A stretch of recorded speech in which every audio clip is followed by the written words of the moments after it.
ښاغلي رضا شیدا ته بلنه ورکوم چې خپل خوږ کلام موږ ته وړاندې کړي. ډېره مننه د ټولو ملګرو شاعرانو لیکوالانو په اجازه 23 سپتمبر 2024 د پښتون کلتور نړیواله ورځ. اول یو څو شعر وایم، پس له هغه به بیا یو بل کلام درته وړاندې کوم. ستاسو په اجازه. الحمدلله ډېر ښه دی دستور د پښتنو. الحمدلله ډېر ښه دی دستور. الحمدلله ډېر ښه دی دستور د پښتنو. ډېر پام کوو چې وساتو کلتور د پښتنو.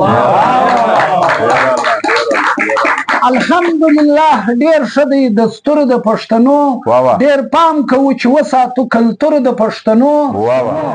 راکړی یې په شا دی چې دا یو څه تر منزله. راکړی یې په شا دی چې دا یو څه تر منزله. دا پیټی به تر پایه وړو. دا پیټی به تر پایه وړو. ضرور د پښتنو. راکړی یې په شا دی چې دا یو څه تر منزله. دا پیټی به در پایه وړو. ضرور د پښتنو. اغیار و چې هر ځای زموږ رنګ را بداوه. اغیار و چې هر ځای زموږ رنګ را بداوه. اغیار و چې هر ځای زموږ رنګ را بداوه.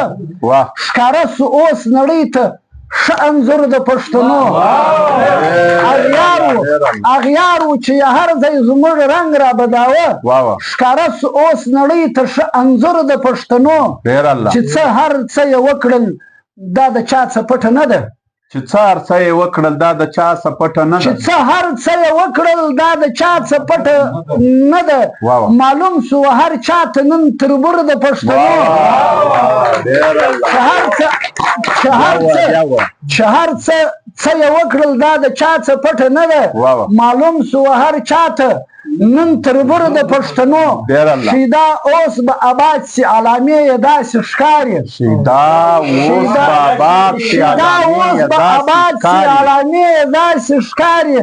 زه وینم په مخانو کې یو نور د پښتنو. شیدا اوس به آباد سي علامې یې داسې ښکاري. زه وینم په مخانو کې یو نور د پښتنو. الحمدلله ډېر ښه دی دستور د پښتنو. ډېر پام کوو چې وساتو کلتور د پښتنو.